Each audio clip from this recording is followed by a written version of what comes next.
Okay, so in this layout design tutorial, we're going to talk a little bit about billboard advertising, specifically roadside billboard advertising. There is a difference between a roadside billboard, a terminal billboard, stationary billboard. Like terminal billboards are the ones that you would see like in airports um, and it's the name terminals, but you might also see some of these like on buses and trolleys and things like that. A stationary billboard is something that is like at a street corner, usually at a stoplight, somewhere where traffic and viewers have more time to look at them. And then there's the roadside billboard, which we're going to talk about here, the most common one. And the reason that we're talking about the differences of them is the hierarchy is going to be really important and the content. And so a stationary billboard where they have time to process, those can have more information on them. But a roadside billboard that can only be read in like 3 to 5 seconds, not so much. The more elements that you have on those type of billboards, the more it is for the brain to process while they're also trying to drive. So you have to kind of take into account a couple of things. You want to make sure that your roadside billboard, of course, can be read in 3 to 5 seconds, read from a distance.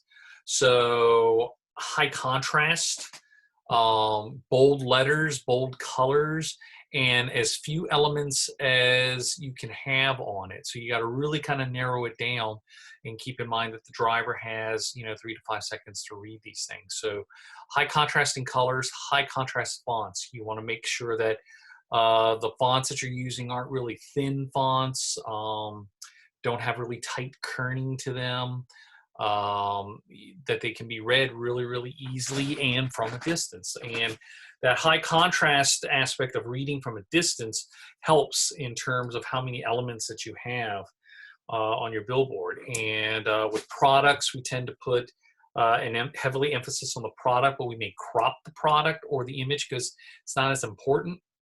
We tend to focus on headline, tend to focus on image, big image if we can.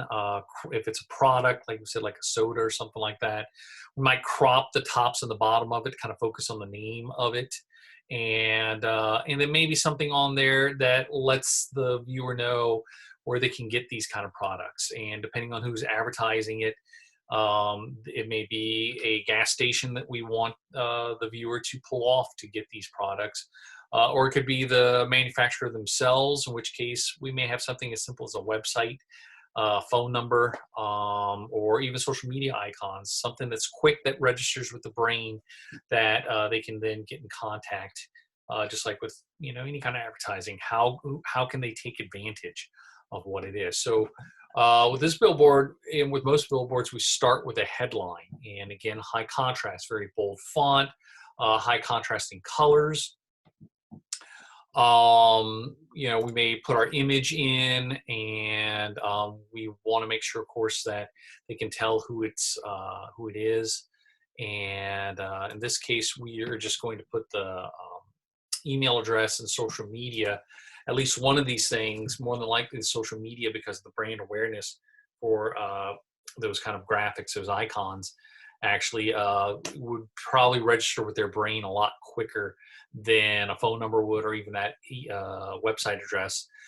They can see and recognize easily that if they're interested in what the offer is, that they can reach out to them on the social media to find out, on their social media to find out more information about it.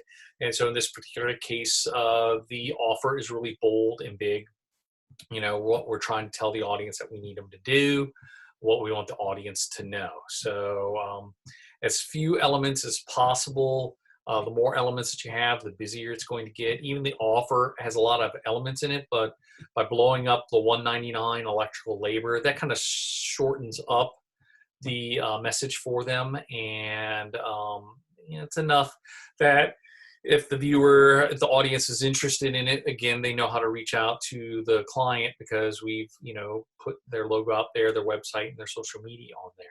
But we grab their attention with the headline, we get the offer or whatever it is, the product, to jump off the page second. And I've seen roadside billboards with less than this. So sometimes it's just a headline and a product for like sodas and stuff like that that were have a brand awareness, snacks and things like that. Um, so yeah, a lot's going to depend on what they provide you, what the client provides you. But most of them, your sales reps and stuff like that, that sell this to the clients. And sometimes, in some cases, the clients have been in business long enough to know what a roadside billboard is going to have, which means less elements, but it also means that what we do put on there has to be high contrast and very visible from far, far away. So this is pretty much it for our tutorial here on billboard layout, roadside billboard layout specifically, layout design.